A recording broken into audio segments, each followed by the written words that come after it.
I vowed to destroy the woke mind virus after that. And we're making some progress. Join the club. Yeah. Wow. Did you catch that part of the interview Jordan Peterson did with Elon Musk for the Daily Wire? I just had a chance to watch it myself. I know it's a month old, but I've just got to review it here for you because it's so astounding. First of all, did you know that Elon Musk had 12 kids, 12 children? I want to say in this video, he needs to be Catholic, but he's got 12 children already. My goodness. Not by the same mom. Yes, we know that. But anyways, he's got 12 children. So did you catch that long stare when Elon Musk was talking about the woke mind virus with Peterson? I mean, just stunning. And in addition to that, you have that look of determination. If anyone's got a chance of destroying the woke mind virus, it's Elon Musk. But he's got no chance of doing it unless he takes one important step first. And you know what that step is. He's got to become a Catholic. This is a special episode of the John Henry Weston Show, a special message for Elon Musk himself on the only way which he can fulfill his vow. You're not going to want to miss this one. Stay tuned.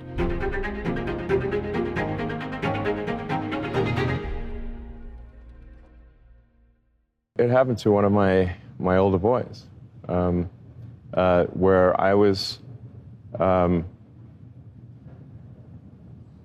essentially tricked into signing documents for one of my older boys, Xavier. This is before I had really any understanding of what was going on, and we had COVID going on, and so there was a lot of confusion. You know, I was told, oh, Xavier might commit suicide if he. That was a lie right from the outset. You know, it wasn't explained to me that puberty blockers are actually just sterilization drugs.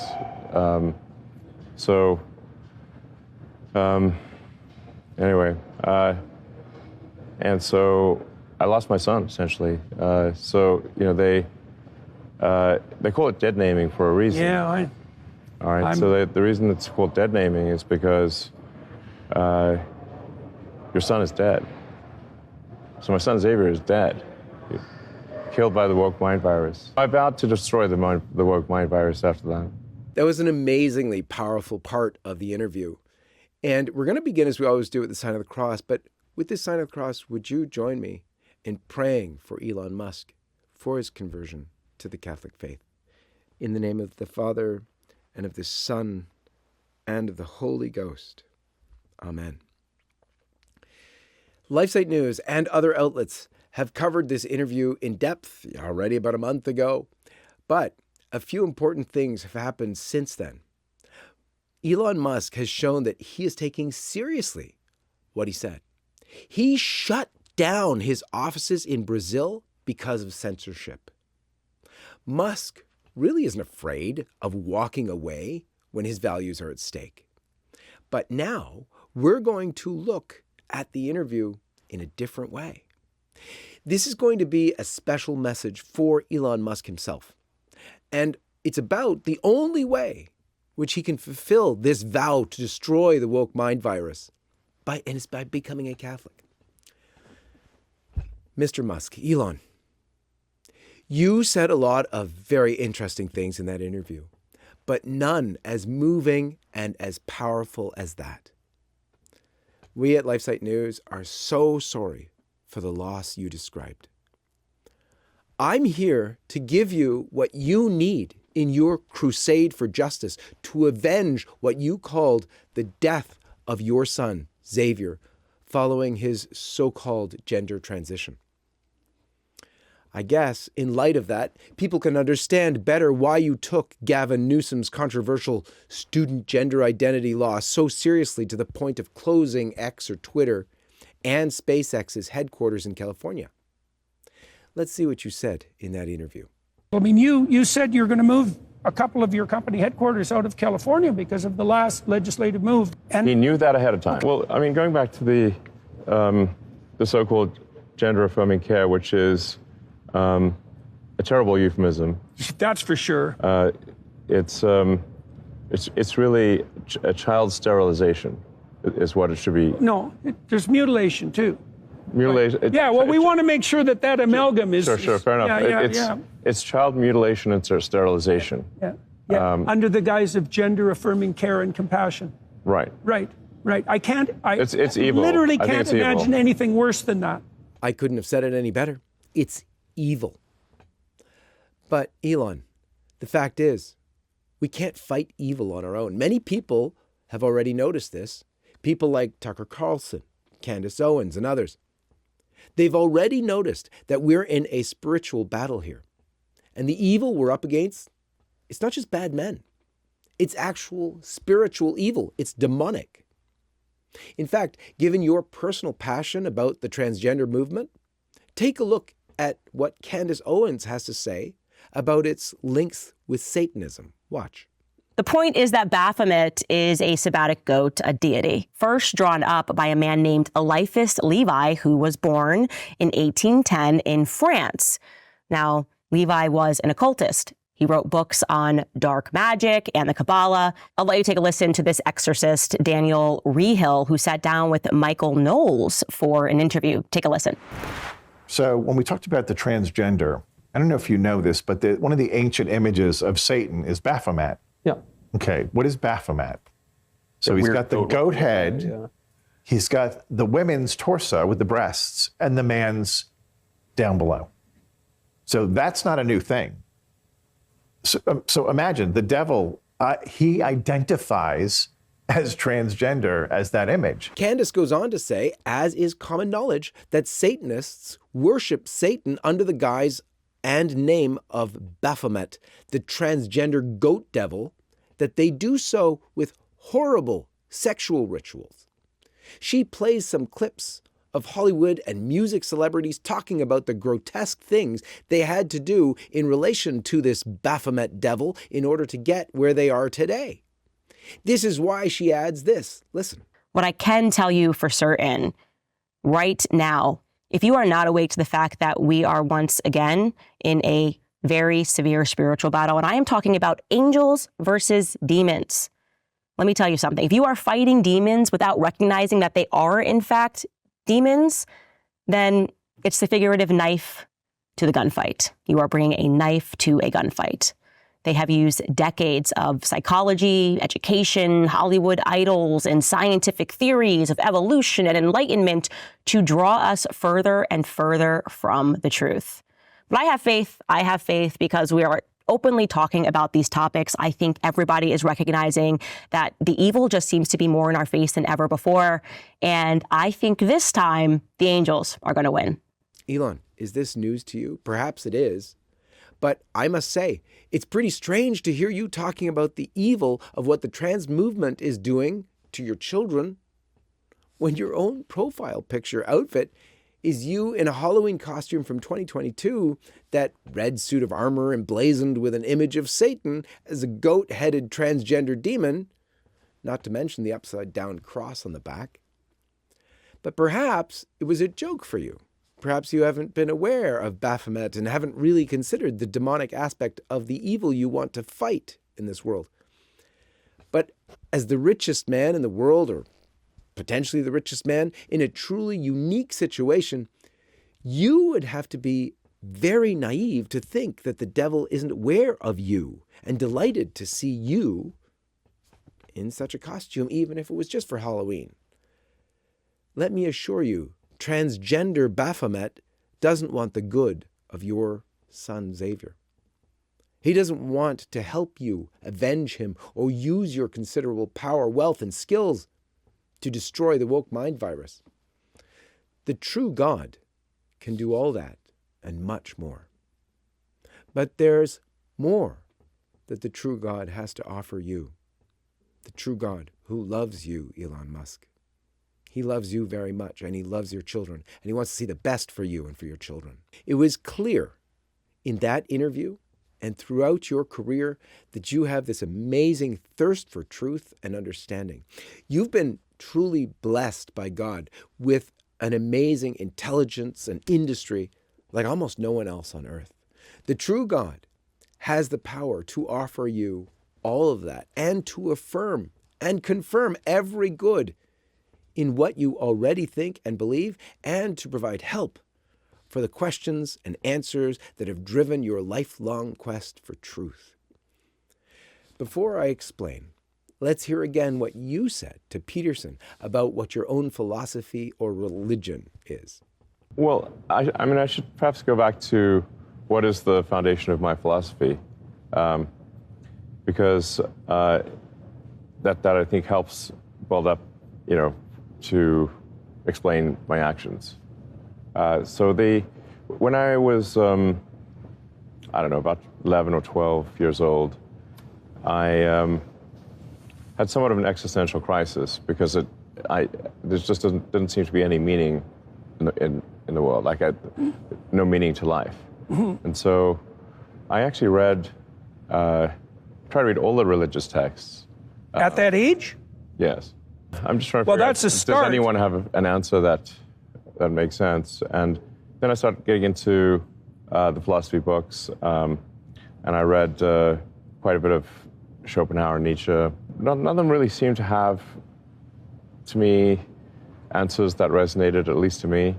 But then I read Douglas Adams' Hitchhiker's Guide to the Galaxy, which is really a book on philosophy disguised as humor. Mm-hmm. And the point that Adams tries to make there is that we don't actually know all the answers, obviously. Yeah. In fact, we don't even know what the right questions are to ask. It seems to me that you were intimating that your discovery through Adams that the question was the thing was key to the resolution of your existential crisis. That's correct. Okay, so that's part of the reason that you're motivated to say build Grok 3 and look deeper. To understand. Yeah. To understand the universe. Okay, so how old were you when you figured out that the question... 13 or something. What did that do to you? What did that do to you? Well, I was a lot happier after that. Because now it's like, okay, well, I'm just going to accept that we are ignorant of a great many things. Yeah. And we wish to be less ignorant.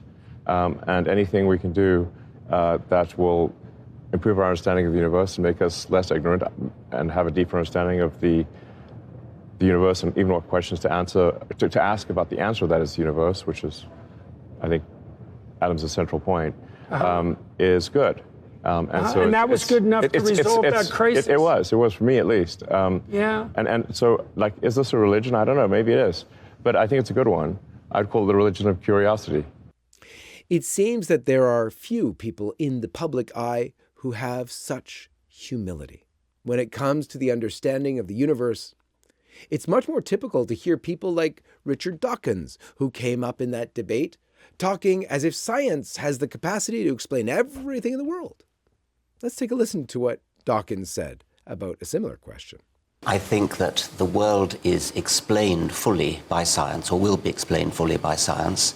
There is no evidence for any kind of supernatural being of any kind, and so that it goes against the spirit of science to put your trust in the supernatural when the natural explanation is there, and so much more fun and so much more exciting and so much more interesting. Even though you say that, still people believe. Well, a lot of people don't know the facts. A lot of people are simply ignorant of science, and that's no fault of theirs. It's probably the fault of us scientists. Did you catch that he contradicted himself a few times there? The world is explained fully by science, but actually isn't fully explained yet. The natural explanation is there, and it's more fun and exciting than anything supernatural. Except it isn't actually there yet, but it will be one day. Religious people don't believe this because they don't know the facts and are ignorant of what actually hasn't been found yet. And all they have to do is trust that one day this complete naturalistic explanation will arrive. Okay, Professor, thank you for that. Elon, compared to such pride, not to mention silliness, your humility in the face of the great questions of the universe is really edifying. And it's the right disposition to have. If you read the Bible as Peterson was quoting to you, you'll read a section in there about the Blessed Virgin Mary, the mother of Jesus.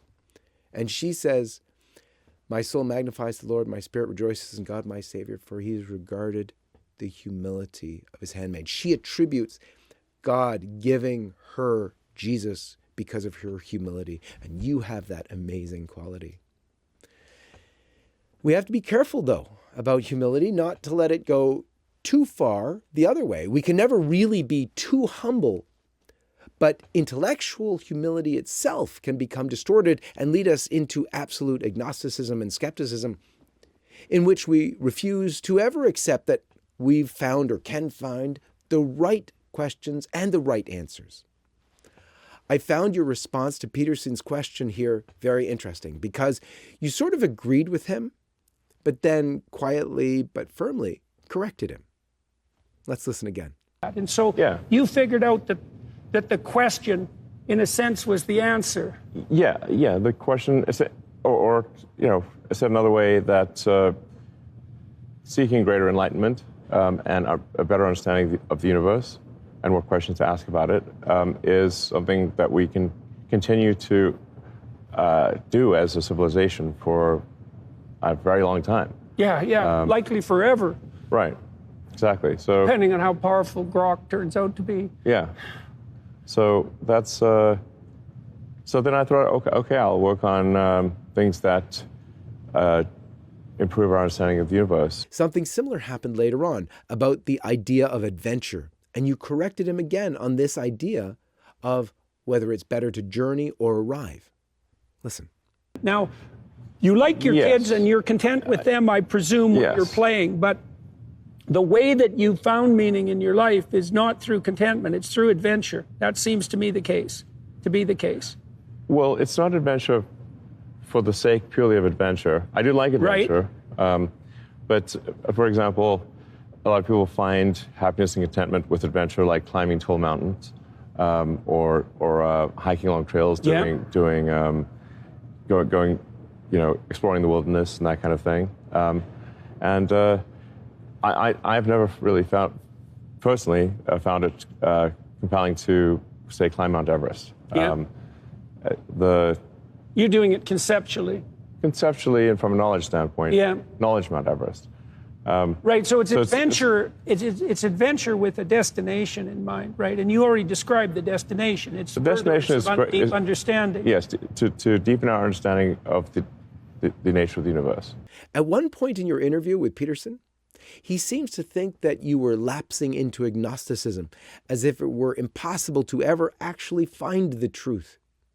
As you rightly said, our seemingly unstoppable potential to go on finding new questions to ask about the universe doesn't mean that we can never find definitive answers for these questions. My own namesake, Cardinal John Henry Newman, the great 19th century English convert, summed it up like this, and I quote, "Skepticism is the refusal to be satisfied with reasons which ought to satisfy. To be skeptical is to be unreasonable," end quote. And Aristotle said also, and I quote, "It is the mark of an educated man to look for precision in each class of things, just so far as the nature of the subject admits," end quote. What he meant by that, he said, is that we should expect mathematical certainty when dealing with mathematics. But it would be foolish to look for that kind of certainty when dealing with subjects that simply don't admit of that kind of certainty, and to treat mathematical certainty as the only kind of certainty there is. And this doesn't just apply to little questions about things that are measurable under the microscope. We can have certainty about even the biggest questions there are, like, why am I here? Who and what made me? Why did he make me? Why is the world so full of evil? Why are each of us so full of evil? And what can be done about it? This isn't perhaps the time to go into great depths, perhaps, in explaining how it is that we can know that these things are indeed the right questions, nor what the questions are, or how we know them. But we can answer them a little bit. Elon, God made you. God, whom the great philosophers have shown with certainty, who is the Supreme Spirit, who alone is self-existent and necessary, who is infinite in all perfections. These philosophers prove that this God is the creator of all things, that he is a person rather than some abstract force, that he is good and loves us, loves you, loves your son Xavier, and everyone else in that position. He loves your whole family. Why do you exist? You exist because he made you to know him. He made you to know him and thereby to love him and to serve him in this life so that you can be happy with him forever in the next life after we die. Why is this world so full of evil? Going back to Newman again, John Henry Newman, he made the very striking comment that all the evil in the world can only be explained in two ways. Either there is no God and no meaning, or mankind is estranged from God, our race having been implicated in some terrible aboriginal calamity. But we know that there is indeed a God, the one supreme God who is perfect and good. Therefore, the existence of evil in the world is because our race is out of joint with the purposes of its creator. And that again is a quote from Newman.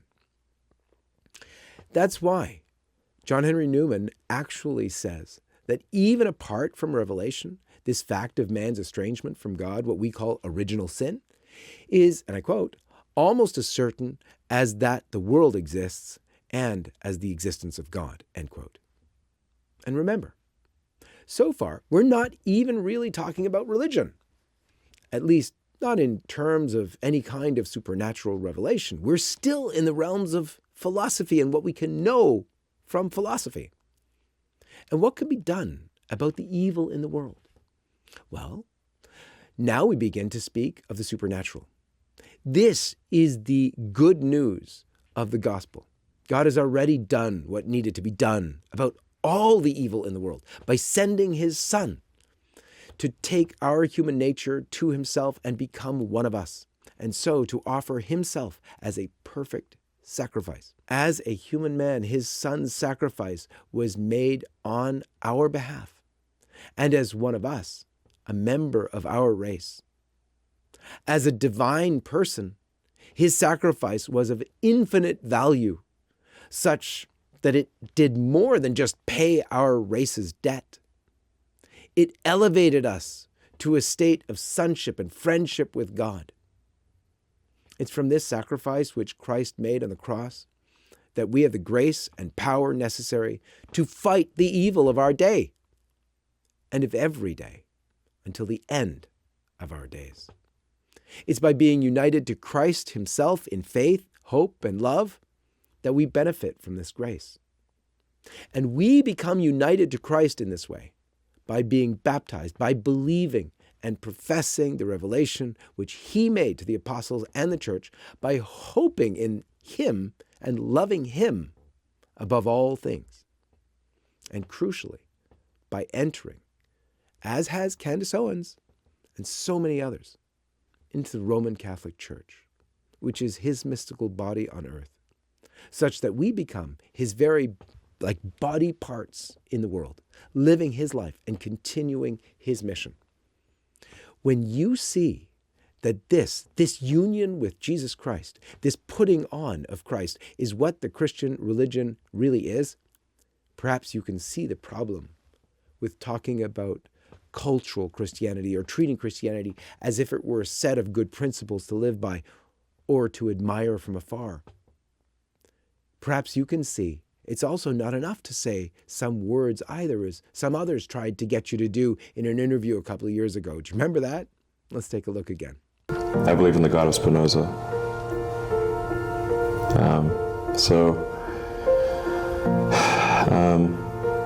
But hey, if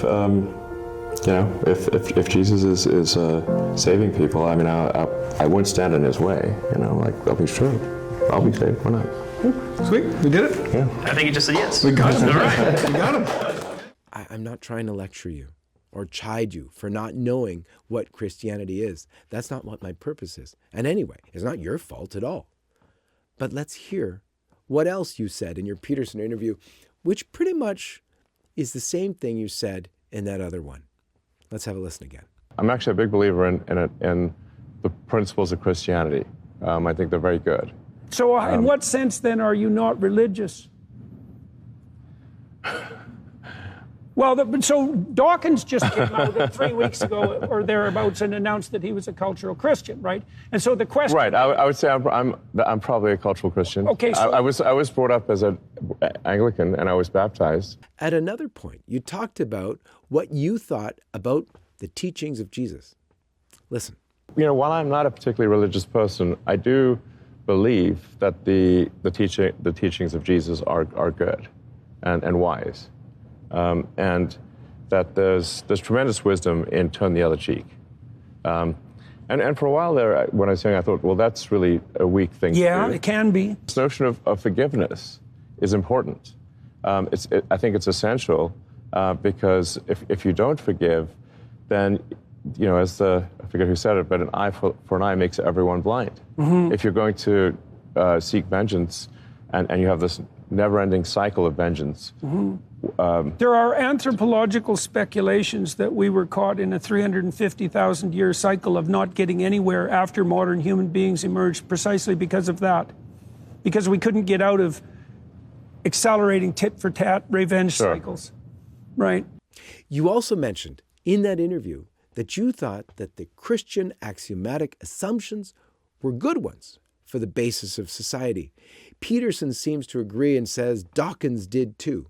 Listen to that. So that's why I asked you the question about why you would consider yourself not a religious person, because it seems to me that the essence of it isn't the statement that you abide by a particular Protestant creed, let's say. It seems to me much more akin to the notion that you believe that this set of axiomatic presuppositions is like the pronatalist presumption. It's correct. Like, it's not correct. It's going to lead to a better society, a society I think that we would prefer to be.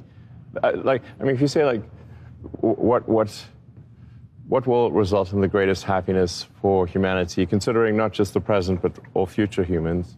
Happiness or meaning? Well... Which would you pick?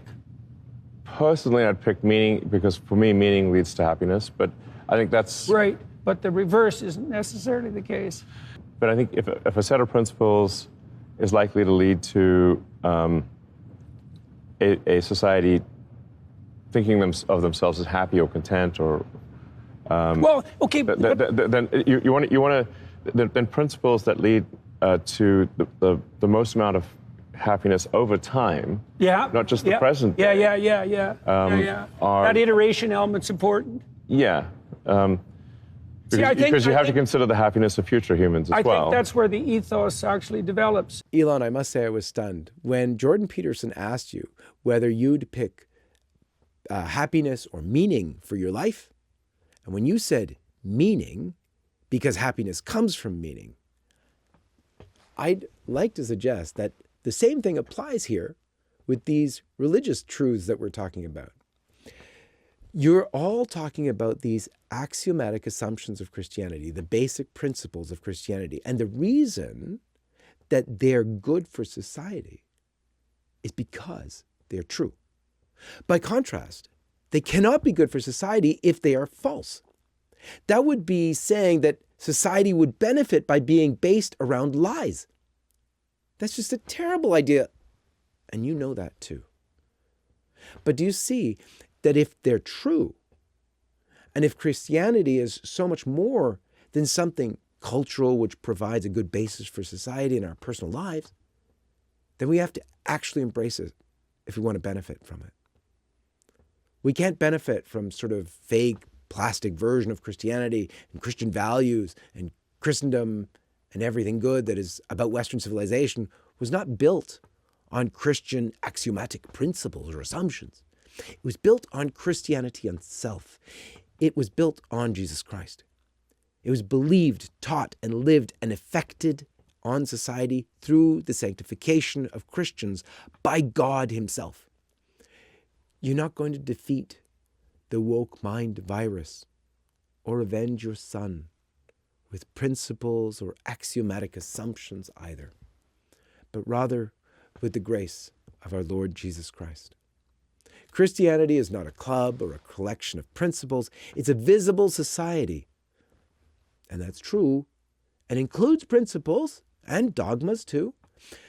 but rather Christianity is the religion of Jesus Christ, the means by which we are to become one with him, to be united with him as members of his body, and to become his chosen means of acting in this world. And with your many, many talents, you would be, I'm sure, a chosen vessel to work through if you gave yourself to Jesus Christ and his one true church.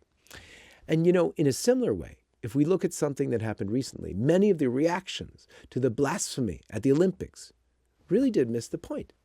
Look, we were really happy to see you tweet that it was extremely disrespectful to Christians.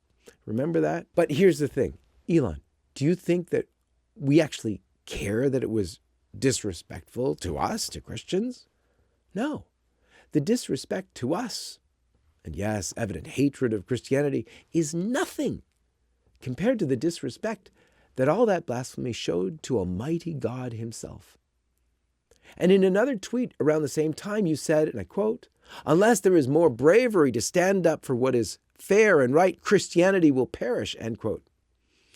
Almost.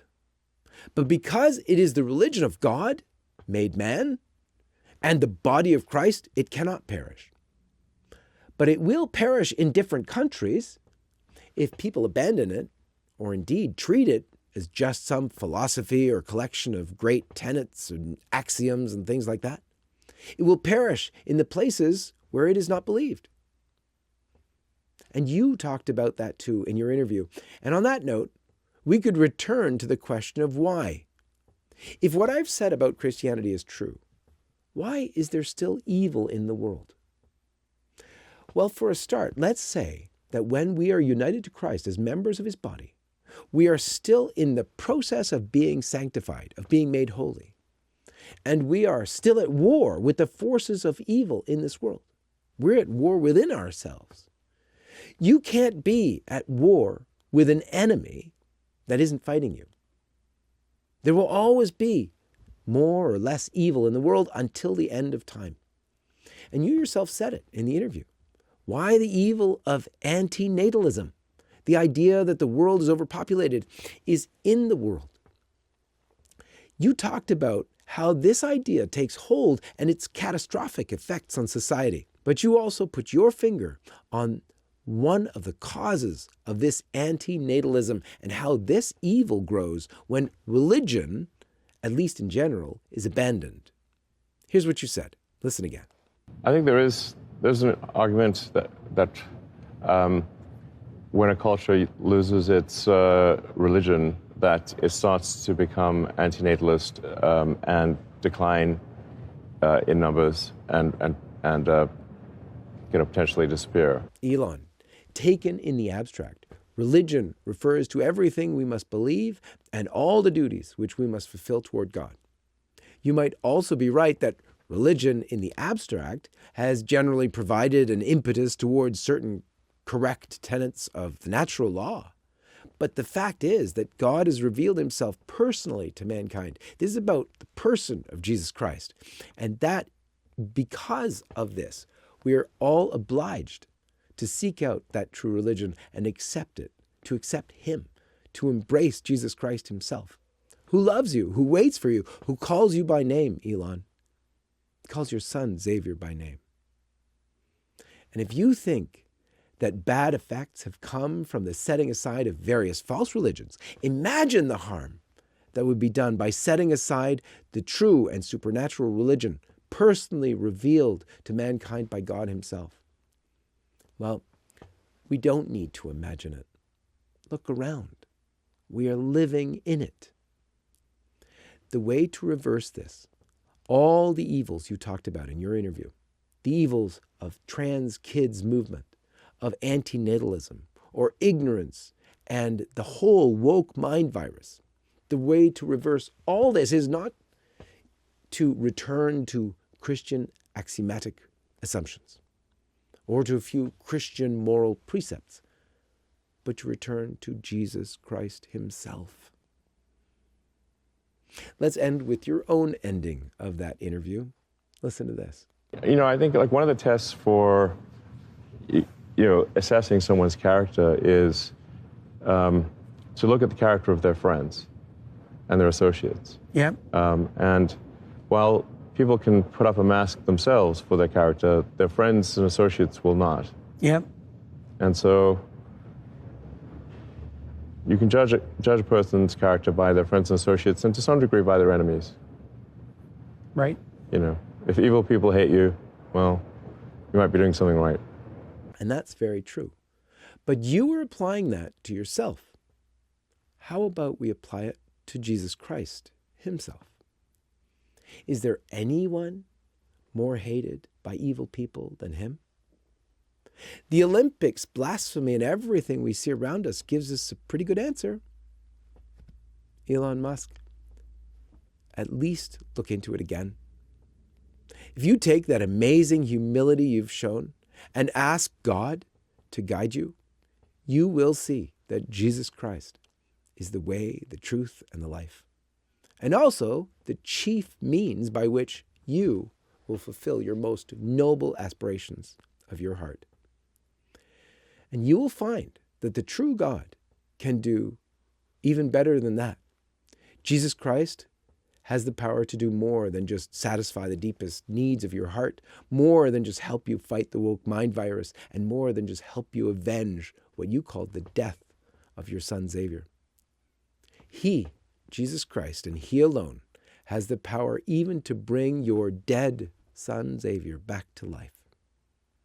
Jesus Christ is King. God bless you, Elon.